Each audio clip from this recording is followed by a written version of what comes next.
Hello student, I am Shalu Rajput on my YouTube channel We Do It. Today's topic is Alexander invasion, which is the most important part to know how the Mauryan Empire established by the Chandragupta and laid the foundation of Mauryan dynasty. So let's start. Here we firstly know about who is Alexander. Alexander was the king of Macedonia or Greece. He wanted to conquer the whole world and he established a vast empire in a very short span of time. Hence he is known as Alexander the Great.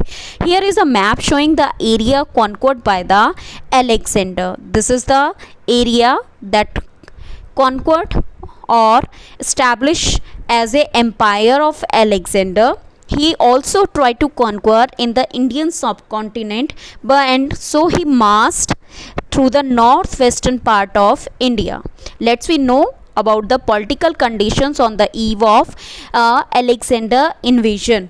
When Alexander invaded on India,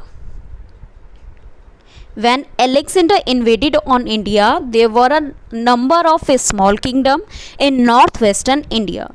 There were some important or leading kings like Ambhi of Takshila, the ruler of Abhisara, and Porus, who ruled the Rhine between the rivers of Jhelum and Chenab. Ambhi joined hand with the Alexander and offered some presents and proved to be a traitor.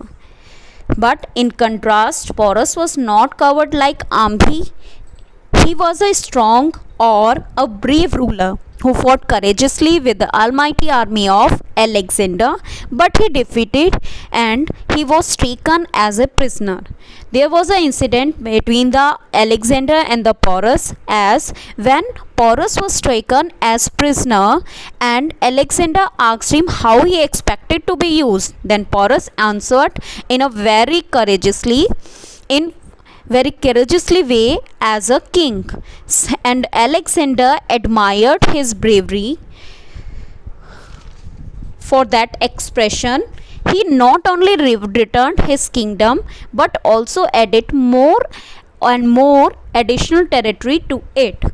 After the battle of against the Porus, Alexander marched up to the river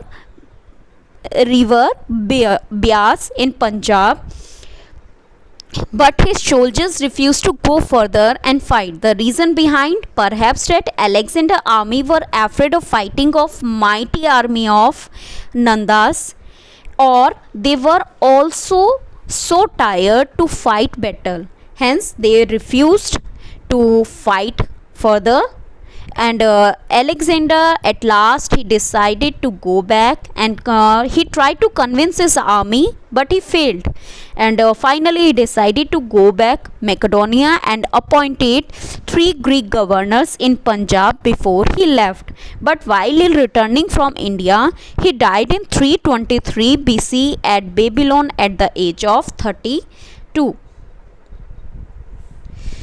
There was some impact of Alexander invasion on India. Firstly, Alexander invasion promoted the political unification of the country.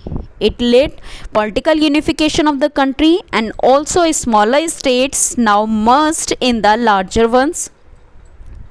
And these conditions are favorable for the rise of an Indian empire to be shortly founded by the Chandragupta Maurya. About Chandragupta Maurya and Mauryan dynasty we will discuss in next video. Till then, stay happy and keep learning.